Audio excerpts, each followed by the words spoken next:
3월 23일 오늘 하나님의 말씀은 예레미야 10장 말씀입니다. 1절로 5절 말씀. 이스라엘 집이여 여호와께서 너희에게 이르시는 말씀을 들을지어다. 여호와께서 이와 같이 말씀하시되 여러 나라의 길을 배우지 말라. 이방 사람들은 하늘의 징조를 두려워하거니와 너희는 그것을 두려워하지 말라.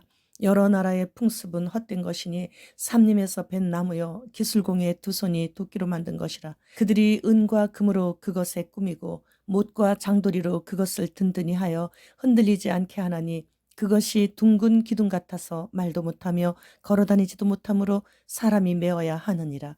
그것이 그들에게 화를 주거나 복을 주지 못하나니 너희는 두려워하지 말라 하셨느니라. 본장은 유다를 패망케 하는데 원인을 제공했던 우상 숭배의 무익함과 어리석음을 고발하면서 앞으로 유다에게 임할 멸망에 따른 고통을 선언하고 있으며 유다 백성들이 당할 고통을 선지자가 하나님께 중보의 기도를 드리는 것으로 구성되어 있습니다. 이방 사람들은 우상을 섬기고 있기에 하늘의 징조들을 두려워합니다. 그러나 유다 백성들은 그런 것들이 창조주가 아닌 피조물들이기에 두려워하지 말라는 말씀이시죠. 이방인들이 섬기는 우상들은 기술공의 두 손에 들린 도끼로 찢고 깎아서 만든 한낱 형상에 불과한 것임을 분명히 가르쳐 주시고 계시는 거예요. 우상은 베어낸 나무에 인간의 그릇된 상상력과 솜씨가 덧붙여져서 만든 피조물로서 인간에게 복이나 화를 줄 수 없으므로 그것을 숭배하는 것은 헛되고 무익한 것입니다. 이방인들은 그 목석으로 만든 형상에 금이나 은을 입혀서 꾸미고 못과 장도리로 그것을 흔들리지 않도록 든든히 세워놓은 것이죠.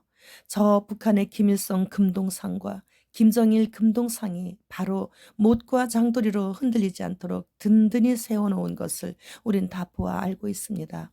하나님과 특별한 관계를 맺은 이스라엘은 하나님만이 인생의 참된 경배의 대상이신데 이방 민족의 종교와 관습에 물들어 그것들에 동화되어 버렸기에 입술로는 여호와 하나님을 섬기는 것 같이 하였지만 행동으로는 불순종과 헛된 우상 숭배를 함으로써 오직 여호와 한 분만을 섬기라는 첫 계명을 범하였기에 이에 따른 심판을 피할 수 없게 되었습니다.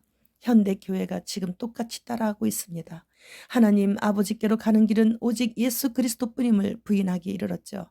성부, 성자, 성령 삼위의 하나님을 고대 바빌론의 여신인 세미라미스를 성모라고 하며 둔갑시켜 더불어 사위의 하나님이라고 하는 고급 이단인 가톨릭과 연계하여 크리슬람이라는 이름으로 종교를 통합하고 모든 종교에도 다 구원이 있다는 WEA와 WCC를 끌어들여 세계 각국의 종교 지도자들이 모여 화해 모임을 하면서 귀신을 불러들이는 초혼제 등 온갖 굿을 다 하고 있습니다. 기독교는 칼입니다.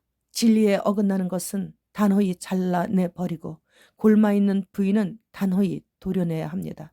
휴거가 임박한 이때에 귀찮아하지 말고 게으르지 말고 부지런히 양날선 칼을 들고 진리를 사수해야 합니다.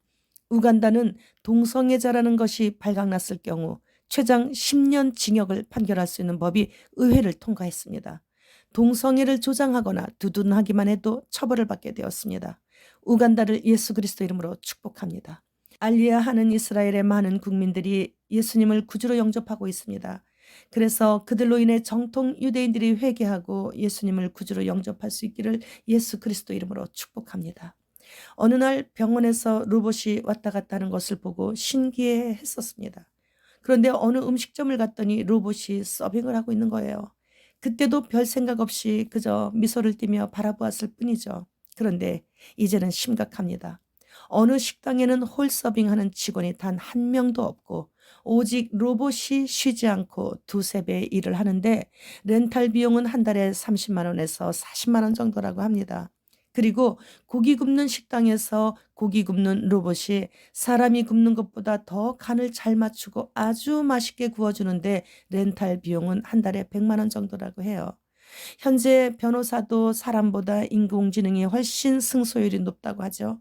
의사도 약사도 박사도 다 실업자가 되는 날이 휴거만큼이나 임박한 실정입니다. 미국의 한 의과대학은 이미 의대생을 모집하지 않은 지 벌써 몇 년 되었다고 하니 모든 것이 빛의 속도로 빨라지고 있는 이 마지막 때에 기근까지 겹쳐오고 팬데믹으로 인해 빠르게 사회주의로 진입하고 있으니 주님 공중 강림하심은 우리가 생각하는 것보다는 좀 더 빨리 오실 수 있게 될 것이라 생각합니다.